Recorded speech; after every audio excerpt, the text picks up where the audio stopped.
선관위는 판사들의 놀이터잖아요. 그러니까 판사들도 한패라는 겁니다. 결정적으로 판사들이 부정선거 진실을 밝히지 못하고 막고 있는 거죠. 그래서 중국이 한국의 본진을 만든 겁니다. 바로 선관위 생활동에 말이에요. 어차피 판사들이 막고 있으니까 절대 밝혀낼 수 없게 시스템을 만든 거죠. 아무리 천하의 대통령이 알고 싶어도 독립적 기구라는 명분으로 절대 정보를 주지 않는 이상한 기구로 만들어버린 거죠. 족벌 체제. 마치 북한의 공산당 체제를 보는 것 같은 선관위 아니겠어요? 가족의 사돈의 팔촌까지 철저히 족벌 체제를 구축해서 아무도 그 누구도 접근할 수 없게 막아버린 겁니다. 그러니 세상에서 가장 안전한 부정선거 본진이 탄생한 거죠. 이러니 대통령이 법으로 아무리 압수수색 재판을 거쳐도 절대 열리지 않는 미지의 기관, 선관위를 들여다볼 수 있는 방법은 비상계엄 뿐이었던 거였죠.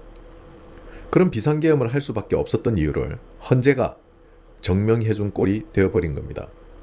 대한민국의 마지막 보루인 헌재, 그 헌재마저 투표 인수 검증에 대해서 막아버린 겁니다. 결국 헌재가 기각했다는 건 역시 헌재도 다를 바 없다는 거죠.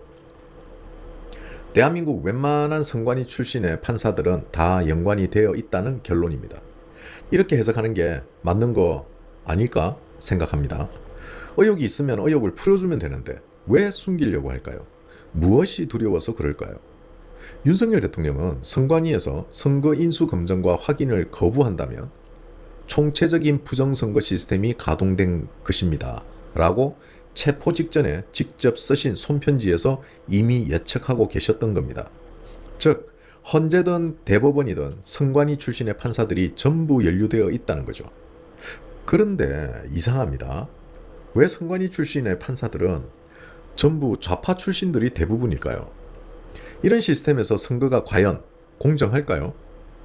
국민의 의혹을 해소하는데 도움을 줘야 될 판사들이 오히려 국민의 의혹을 제시하면 반대로 처벌을 하려고 덤비는 게 마치 놀란 도깨비 같다는 말을 안 할 수가 없네요. 대한민국 국민 절반이 판사들이 부정선거의 공범이라고 생각을 하고 있고 헌재는 당연히 투표자 수 검증을 거부할 거라는 걸 알고 있었는데 헌재 판사들만 모르고 있는 것 같네요. 진짜 이러다가 나중에 후폭풍 감당할 수 있습니까? 어떻게 감당하려고 이러는지 참 어이가 없습니다. 오래전부터 문제되어 왔고 이미 대한민국에서는 부정선거가 여러 차례 밝혀졌었죠. 그중 대표적인 게 1960년 3.15 부정선거가 있습니다. 집권당인 자유당이 선거 과정에서 내무부와 경찰, 정치 깡패 등을 동원해서 사전투표, 공개투표, 개표 조작 등 다양한 부정행위를 저질렀습니다. 이러한 부정선거에 대한 국민들의 분노는 3월 15일 마산에서의 시위를 시작으로 전국적으로 확산되었고 결국 4.19 혁명으로 이어져 이승만 대통령의 하야를 이끌어냈습니다. 이렇듯 선거는 국민의 주권을 행사하는 것인데 그 주권을 도둑질하는 행위를 국민들이 참지 못하고 혁명이라는 이름으로 반기를 들었던 겁니다. 물론 4.19 혁명에서 수많은 사람들이 다치고 죽었지만 결국 국민의 주권을 찾는 데 성공했죠. 지금의 대한민국 사법부는 우리법연구회라는 종북주사파 사상을 가진 판사들이 인사권을 쥐고 막 휘두르면서 판사 인사에 직접 개입해서 자신들의 뜻에 따르지 않고 자신들과 같은 성향의 범죄자들에게 유리한 판결을 묵시적으로 요구하면서 자신들의 뜻과 어긋나는 판결을 내리면 인사상의 불이익을 주고 자신들이 원하는 판결을 해준 사람들에게는 인사상 엄청난 혜택을 주는 방식으로 대한민국의 사법부를 완전히 장악해버리고 맙니다. 심지어는 대한민국에서 가장 깨끗하고 공정해야 될 헌법재판소에 정치 이념이 반민주적 사상을 가진 사람이 판사가 되고 불법적인 방법으로 재산을 증식한 사람이 판사가 되고 편향된 생각으로 법을 무리하게 해석해서 일관성 없는 자신의 이념적 판결을 하는 사람이 판사가 되고 북한을 위해서 일하는 조직에 몸담은 사람이 심지어는 헌법재판관을 하겠다고 합니다.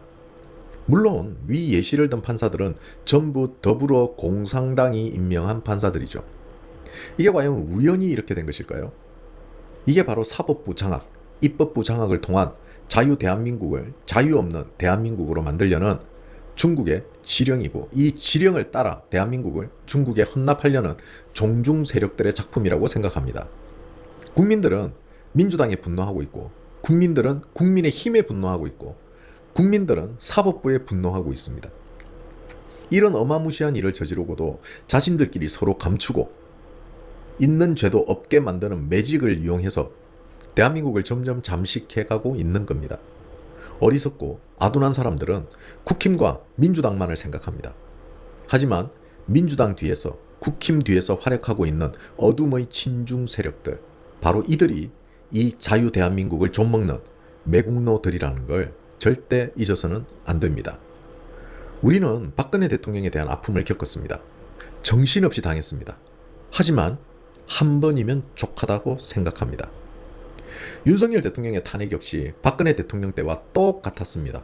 민주당에서 선동하고 언론은 가짜뉴스로 도배를 해서 국민들이 정신이 없을 때 진실인지 거짓인지 구분 못하게 무차별적 가짜뉴스를 쏟아내면서 탄핵몰이를 하고 있었죠.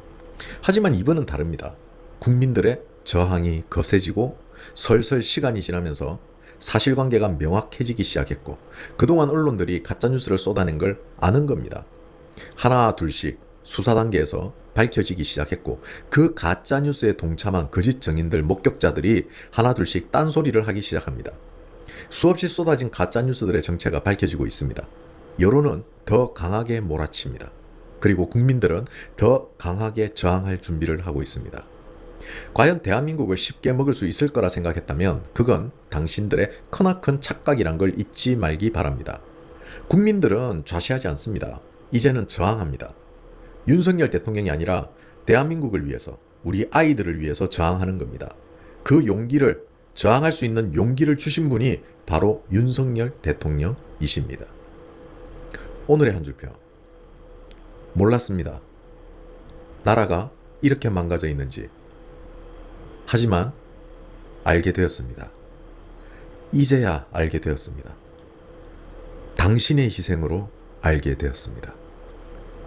늦었지만 이제라도 저항하고 지키겠습니다. 자유 대한민국을.